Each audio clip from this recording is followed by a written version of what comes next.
Hi, this is Dan Pastorini, and you're listening to The Grilling Truth.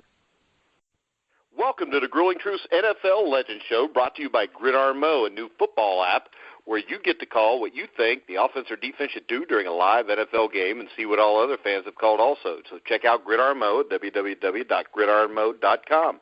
I'm your host, as always, for The Legend Show, Mike Goodpaster. Our guest tonight was a standout at Iowa State in the late 1970s, went on to play for over a decade in the NFL, most notably with the Houston Oilers from 1979 through 1985.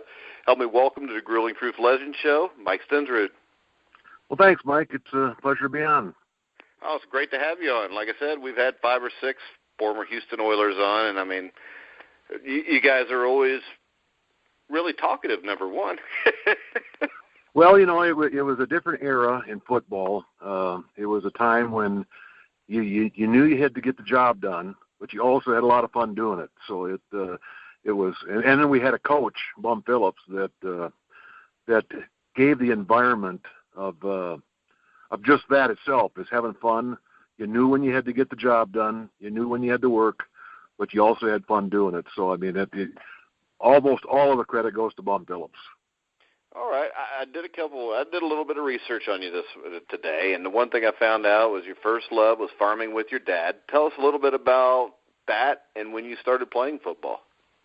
You know, I guess you can say my career in the NFL was kind of an enigma. I never dreamt of playing football from when I can remember, put it that way. I always wanted to farm, and I was all through high school and college. I actually farmed with my uncle, helped my uncle, and a guy named Harold Hagan too. But just my love was farming, and I almost didn't take my scholarship when I went to Iowa State. I was talking with my dad, and I said, I don't want to go to play football. I said, I want to farm. And I had the opportunity to do that with my uncle, but my dad said, no, you're going to go get an education. And it's just funny how life takes you in different directions that you think you're going to go. It was a pleasurable experience. I can say to this day, really, if I had to do it over again, I'd rather have gone farming with my uncle. But you know, it opened up a lot of doors that I guess isn't there for, I guess, the non-football player. And it was fun, but like I say, it really wasn't my first love. Yeah, you talked a little bit about high school football. We talked a little bit off air. You brought up your high school coach. You want to talk about him a little bit? Yeah, I had a very, very good high school football coach. His name was Chuck Nickel, and he was a guy that, you know, a lot of times, not always, but a lot of times in high school football, you get coaches that just want to be there, and they love football, but they don't put their heart into it like they should. Chuck Nickel was one that lived and breathed football and really enjoyed it. Actually enjoyed all sports, but his love was football.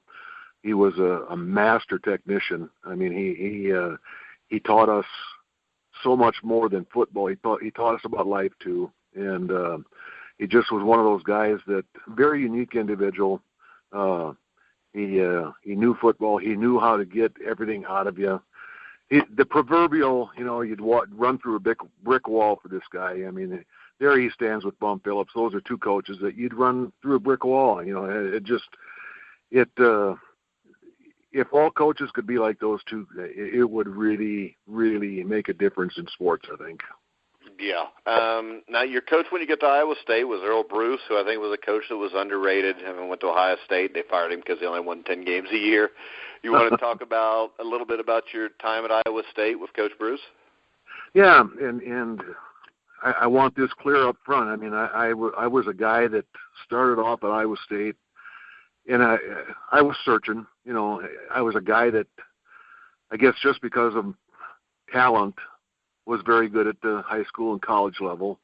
And I am sorry for the way I reacted to a lot of situations at Iowa State.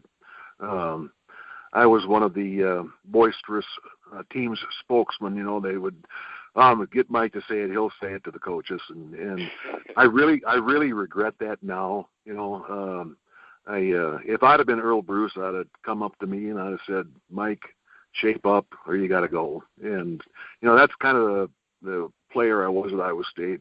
I don't speak of that in a proud way. Like I say, as I look back on it, I would change an awful lot the way I acted at Iowa State. But be that as it may, Earl put up with me, and glad he did. Earl was. I kind of define Earl as a coach that he loved you, he wanted the best for you, and he was a very good coach. He surrounded himself with outstanding coaches, and it's just sometimes he didn't really go about it the way the players wanted to, and that you're never going to as a coach. But like I say, as I look back on it, there's a lot of things I would do over again, a lot differently, but we had good teams, we really did, and Earl Bruce was responsible for that. So from that aspect, it was fun.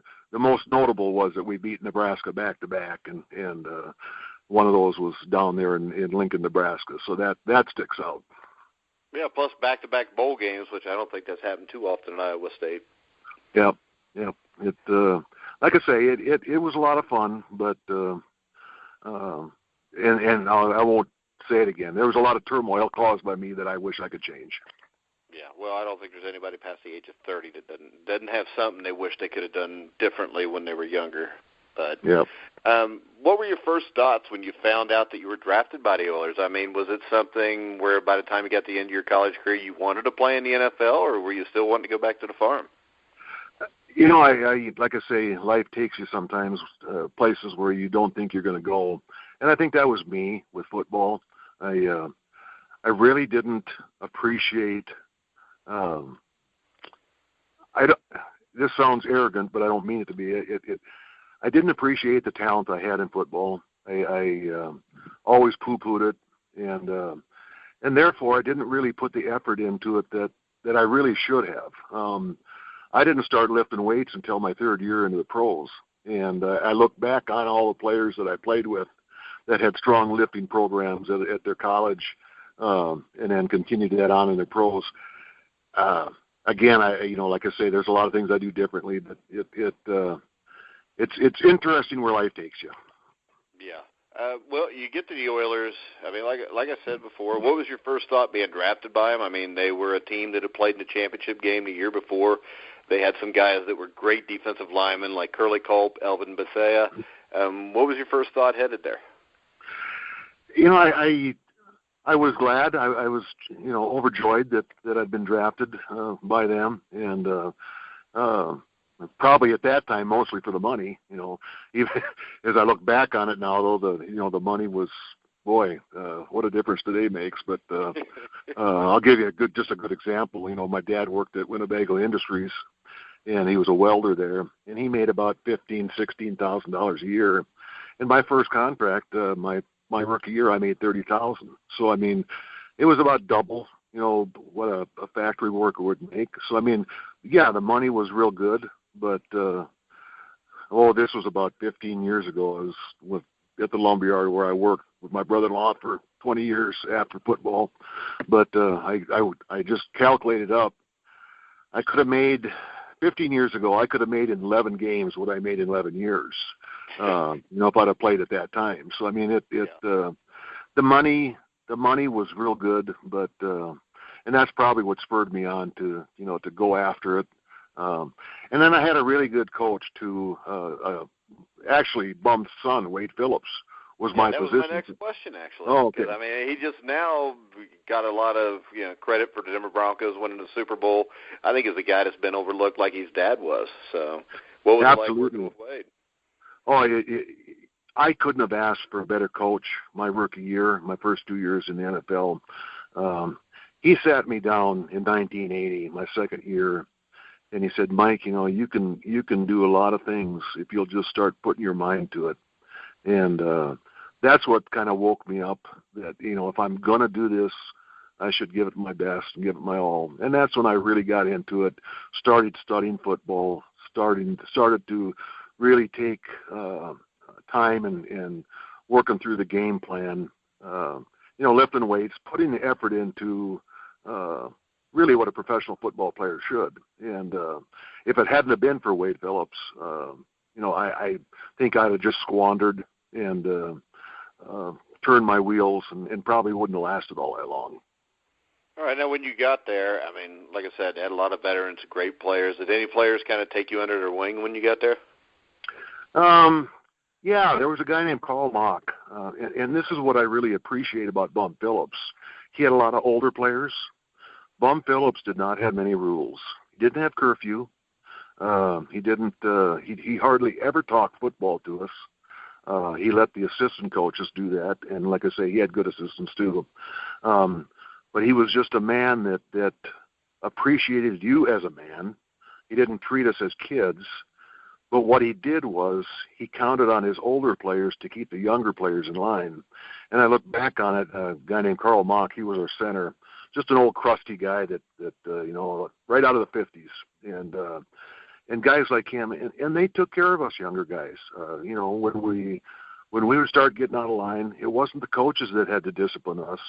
The older guys, took care of us and said, hey, you don't know what you have here, get going, get working at it, and stay in line, and I think that's what made Bum Phillips so special was he counted on his players to not run the team, but to keep the team in line. And that went an awful long way with everybody, all the players. And it showed. I mean, it showed in the way that they respected Bum Phillips. They respected the way he did things. And, they wanted to perpetuate the atmosphere that Bum put forth with us. Yeah, because the more he invests in you guys, the more he trusts you guys to take care of that stuff, the harder you fight because you want to prove him right. Right, exactly. He would start off every team meeting, like I say, not talking so much about football, but talking about life. And this is what you got to do to be a man. This is the way a man would handle situations. And like I say, he rarely did talk football. He wanted to mold us into guys that I guess would be respectable in the community. Now we did have some rounders, myself included, but it was a feather in his cap the way he handled, miscreants like me and a few others, and it just worked out. It just is one of those unique situations that worked out. All right, so we get to the 1979 season, your rookie season. I mean, the Astrodome, the Luv Ya Blue, the old Houston Oilers song. What was the atmosphere like in Houston then at the Astrodome, and what was the atmosphere around town when you guys were just out? I don't think there's anything or a team ever that can be compared to the atmosphere that we had as the Oilers. We could do no wrong. And that's both good and bad. You walk into a restaurant and you rarely paid for a meal. I was talking with Earl here, a couple of years ago, and Earl Campbell, to those who don't know. But anyway, I was talking with him, and we were reminiscing about the good old days, the Luv Ya Blue days, and he would have guys. He'd be in a restaurant, and he'd have guys that would come in and ask if they could buy him dinner. And so he'd ask them to sit down, they'd have dinner with them. And, I mean, these guys are loaded, and they'd take off their gold Rolex watches and give to Earl just to be around, I mean, so you kind of lived in a pseudo world of kingship, I mean, it was very hard my first couple of years not to get caught up in that. And you soon begin to think that, man, I'm something, I really am. And it took me a couple of years to finally realize and grow up that, I'm not king, and there are other things to life, and not everybody recognizes you as some great hero. There are other things to life, but that was very difficult to overcome. Was that we really couldn't do anything wrong, and like I say, some of it was positive. There had a good side effects to that. But a lot of it, if you didn't have good grounding, it could tear you down pretty quick too. So, because like I say, you got a excessive self-worth. You begin to think that you're really worth more than what you are. Yeah, and I mean, the way TV glamorizes football way more than what it should. I mean, how hard was it to keep a level head and keep everything in perspective? Well, as I said, I didn't do a very good job of it my first couple of years. And, yeah, but I mean, you seem to after that, though. What was the difference? Was there any moment where it dawned on you, hey, this isn't as big a deal as I've made it up to be in my head? Well, I'm glad I had the moorings of my mom and dad and my family. My dad was one of always that don't think more highly of yourself than you should. Think of yourself, in a right way. And it's those teachings that finally came back, biblical teachings that finally came back to, I guess, set me straight. And, still have a long way to go. Even at 60 years old, I still got a long way to go. But, I contribute, I guess, starting to think the way a guy should. I contribute that mostly to my mom and dad, but also to Bum, to Wade. Wade was, it's just hard to put into words how he brought you back to reality and yet made you still feel special. Well, we go 1979 season. You guys played a really physical playoff game with Denver. You lose Kenny Burrow, your number one wide receiver. You lose Dan Pastorini, your starting quarterback. You lose Earl Campbell. You're going to San Diego, a team that, if they're not the favorite to win the Super Bowl, they're up there. To me, it was one of the greatest playoff upsets in NFL history. You want to talk a little bit about what Bum did mindset-wise to prepare you guys to go in and win that game? Well, this is, I guess this is where you'd call me an anomaly. As I look back on my football career, I got a very good friend that I helped farm with, Doug Kingland, and he remembers almost every play of football that I was involved in. I look back on my career, and I can only remember a handful of plays that really stick out. Like I say, one of them was beating Nebraska down in Nebraska. A couple others were playing Pittsburgh. But I don't know if it's because of my lackadaisical attitude towards football at that time. I don't have a really good recall of a lot of things that a guy should. I have to admit I was more interested in partying than I was in anything else, and I guess what I remember most is that Bum had a unique way of preparing us, and there again it came back to, if you didn't have the attitude that you were going to give everything you can to the team, especially Bum Phillips, the older guys got on you, and so I don't have anything that really sticks out in my mind particularly, except just the general attitude of is that we're going to go beat them. It doesn't matter the adversity that came that week. We were going to go out and we were going to beat them, and we did. And so I mean it's I guess it's a great testimony to just the way we were prepared as a team and not individuals. All right. You talked a little bit about the Steelers. You want to talk about that rivalry, one of the fiercest in NFL history? It's real strange, that one there is that we would beat them up in Pittsburgh and they'd come down to Houston and beat us. And so we would even up the games during the season. And then unfortunately in the playoffs, they got us. But I still say, going back, and I jest in this with a lot of my friends. I said that's why I hate refs. The one play with Mike Renfro, it bothers me today in the sense of it was so obvious, and then the time it took for the ref to sit there and confer about it and still get it wrong. I can't say that we would have gone on and won that game, but we were that close to getting to the Super Bowl, and things like that do make an impact on you. Yeah, it was a great rivalry. They had a fantastic team. They were well coached too, and just a great organization. So I mean, it was a lot of fun. the jawing back and forth with Bradshaw and a few of the players and Webster and that was one thing I didn't relish, was having to go up against Webster, but it just was a really good old-fashioned rivalry. Yep. So was Webster the toughest offensive lineman you ever had to face? No, he wasn't. Dwight Williams. Not Williams. Dwight Stevenson. I knew you were talking about the Miami Dolphins center. Yeah. Yep. He was by far the toughest guy I ever went up against. He had a knack of getting into your legs, and he just was to me, he was outstanding football player. He didn't get the recognition he deserved, but yeah, that's not to take away from Mike Webster and that.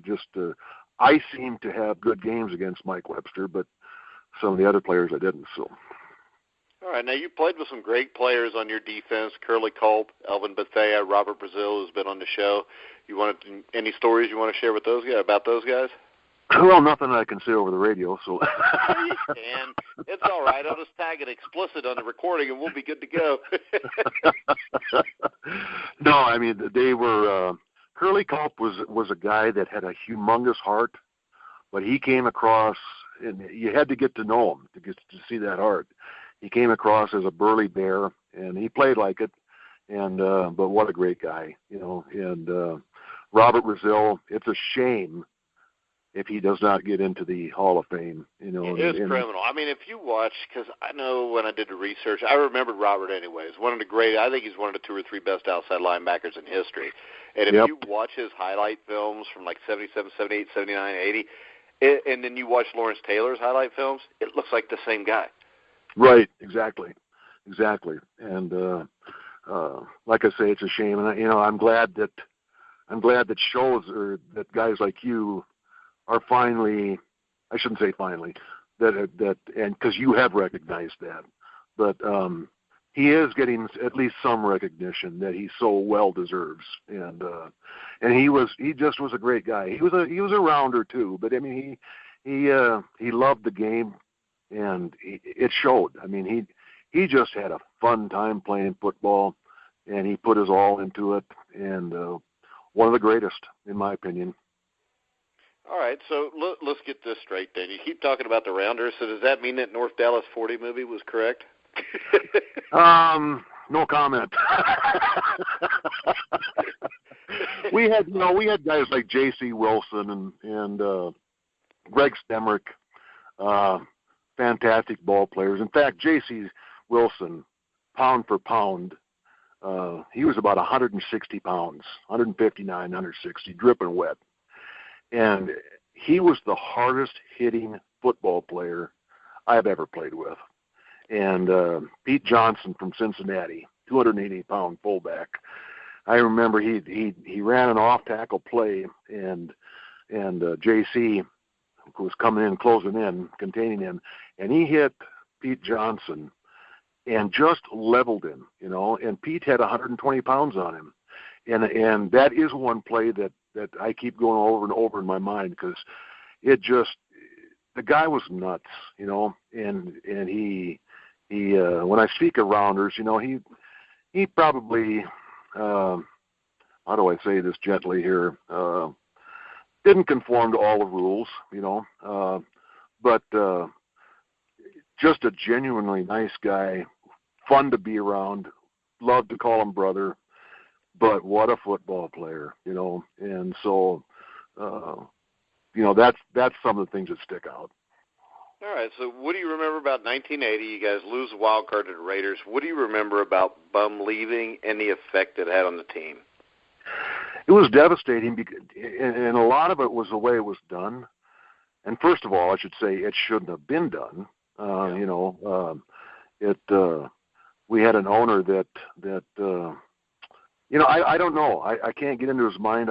Still don't have no clue. A lot of people don't have any clue why he got rid of Bum. We all don't understand it.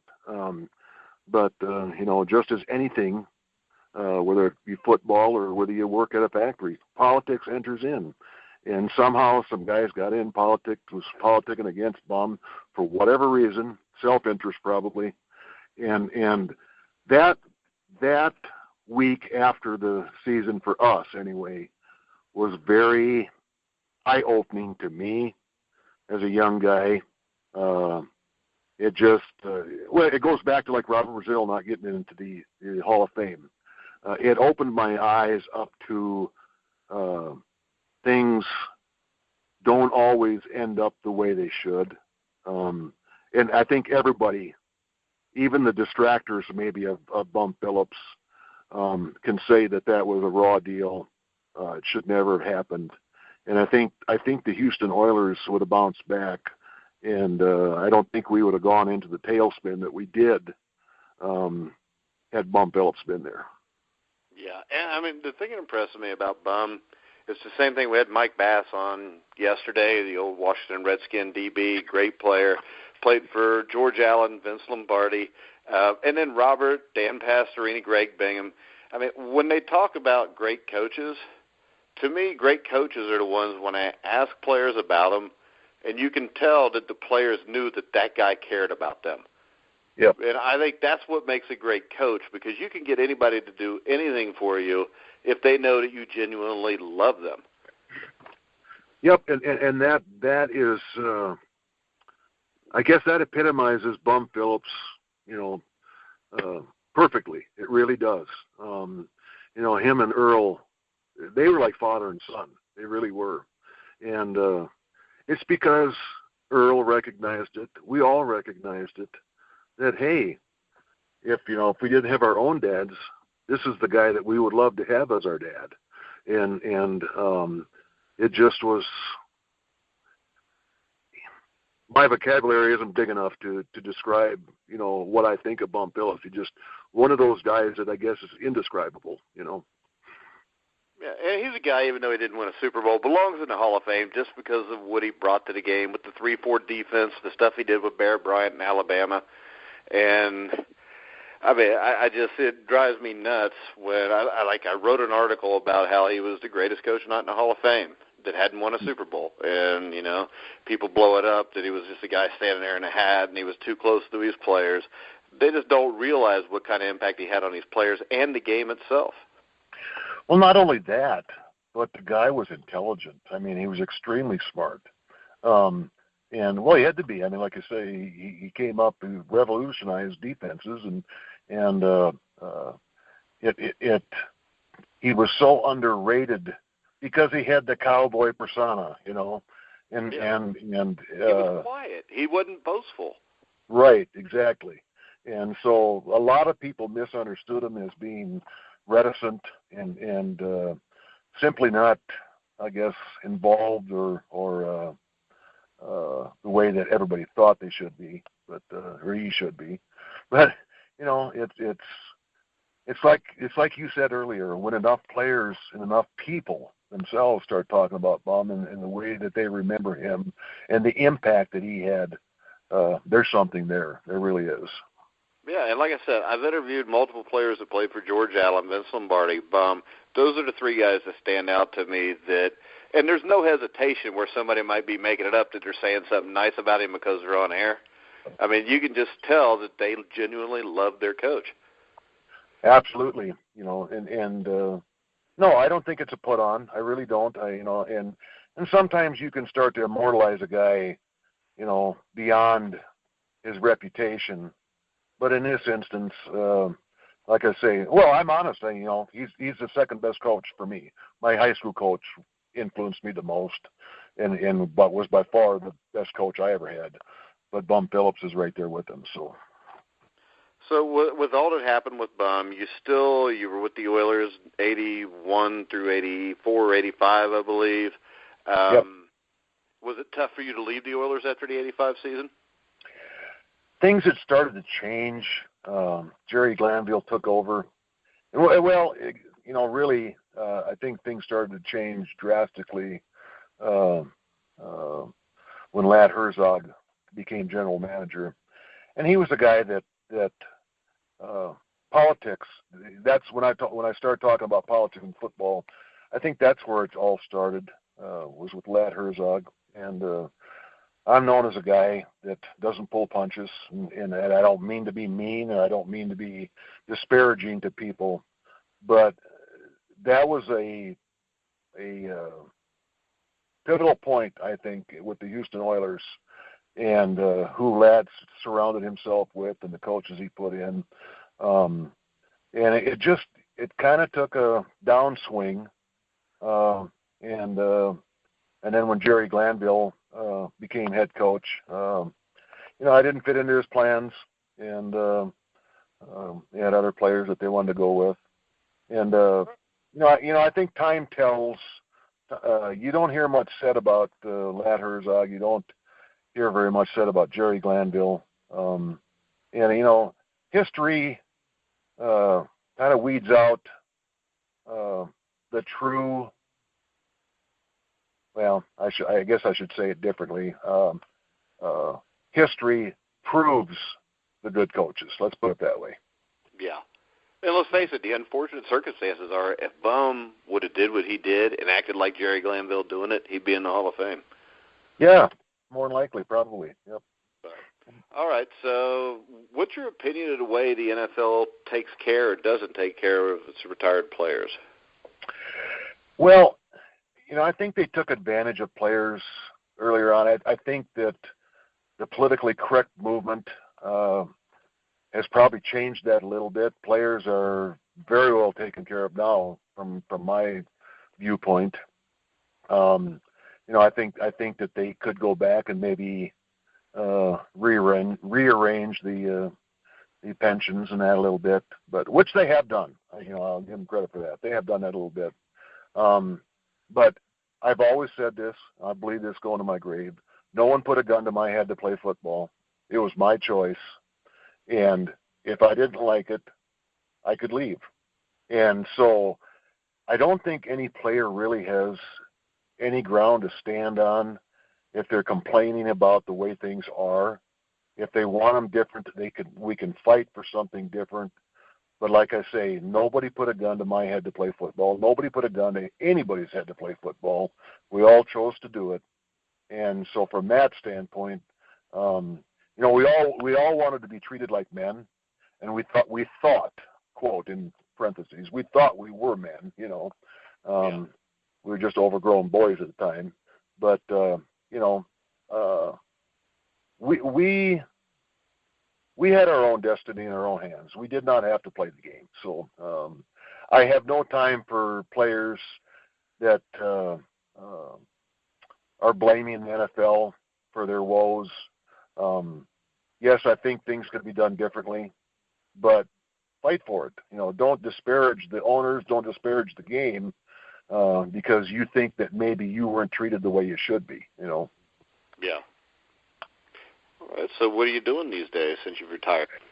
Like I say, after football, I came back and worked with my brother-in-law at the lumberyard here in town. I grew up in a small town, about 2,000 here in Iowa, and I worked with him for 20 years, and then my back started giving me problems, and even though the majority of my job was buying lumber, I still had to go out and help in the alleys, load some trucks, because it's a small lumberyard.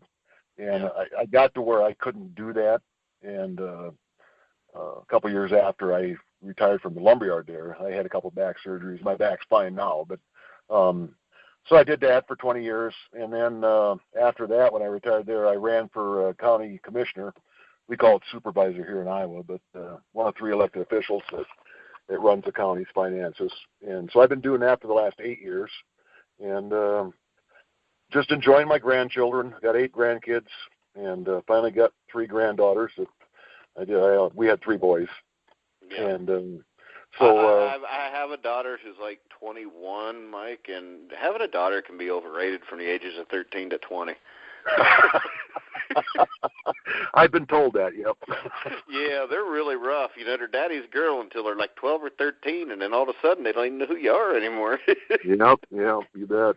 Yep. So. Doesn't happen as bad with boys, so. Yep. But, hey, it was really an honor having you on the show. Would like to have you back some other time if you want, maybe a different topic even. And actually, I wouldn't mind doing a show just on Bum Phillips. Have 3 or 4 of his old players come on and just reminisce and talk about him. That would really be a show, I think. And if you got guys like Brazil and Bingham and Pastorini, especially Earl Campbell. And like I said, when I get off here, I'll give him a buzz. And yeah, you got to get Earl on the show. But that would be a great show if you got guys like that, and you could just reminisce the stories that would start coming out if you had 3 or 4 guys together. Would be enlightening. Let's put it that way. Well, and I can tell you, I mean, I'm a Cincinnati Bengals fan, live close to Cincinnati, but I had an Earl Campbell jersey in 1979, and, you know, I knew the Bengals weren't going to win anything, so I had to have a team to cheer for in the playoffs. But like the 78 Monday night game with the Luv Ya Blue, this song, I mean, Dan Pastorini, Robert Brazil, yourself, Greg Bingham, I mean, that team, even though they weren't my team, was my team when it got to the playoffs. Even before that, I mean, I have to admit I did cheer for the Bengals to beat y'all, but that was futile anyways because Earl Campbell ran for 200 yards and 3 touchdowns every time he stepped on the field against the Bengals. Yeah, so I mean, outside of the Bengals, that was my favorite team of all time. That's why I tried to get as many Houston Oilers on there because I do think, as you said, the connection you guys had with that city for that period of time from probably 77 through 1980, 81. I mean, there hasn't been any other connections like that. You might have like a city in Denver in 1977 one year where it's like that, but you rarely see where it carries over for 3 or 4 years. Yeah, exactly. We were family. You know, that's the way we portrayed ourselves, but that's the way it truly was. I'll give you a good example, and this will be my final story. When I was a rookie, and this wasn't because of prejudice, but there was a white bus and there was a black bus, and out of choice. And I think it was the Kansas City game, if I remember correctly, but I was walking out and I was getting on the bus and I wasn't paying attention, and I got on the black bus.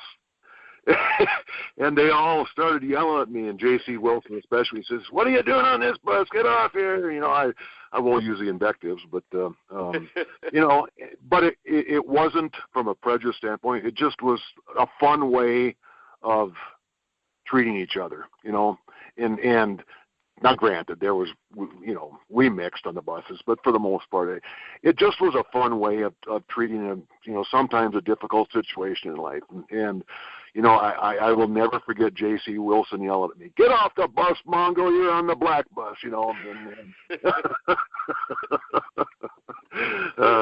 So, yeah. But once again, Mike, anytime you want to come back on, I really like the idea of the Bum Phillips show, basically, and we'll have to talk about that. And if you could get us Earl, that'd be awesome, too. But I really appreciate you coming on. I want to remind everybody to check out our sponsors, Gridiron Mow, SteelbergBox.com. Sorry about that, Mike. But no problem. They gave me a little bit of money. So. You did, absolutely. I'm a Bengals fan. I hate to say it just as much as you hate to hear it. But I want to remind people to check out our shows coming up, grillingtruth.net. You can also listen to us on Spreaker and on iTunes, Stitcher. Shortly we'll be on iHeartRadio, but tomorrow night we'll have former Cardinals offensive lineman Lewis Sharp, who was a 3-time Pro Bowler. So make sure you check out all of our shows. We'll also have our Boxing Weekly show, which we will have Kermit Cintron, former welterweight champion of the world, who's going to be on with myself and Jeremiah Presser to preview this weekend's Tim Bradley, Manny Pacquiao pay-per-view fight. And I think that's about it. We got Blaze Winter next Wednesday night, but check out thegrillingtruth.net. So for Mike Stensrud, I'm Mike Goodpaster. You've been listening where the legends speak.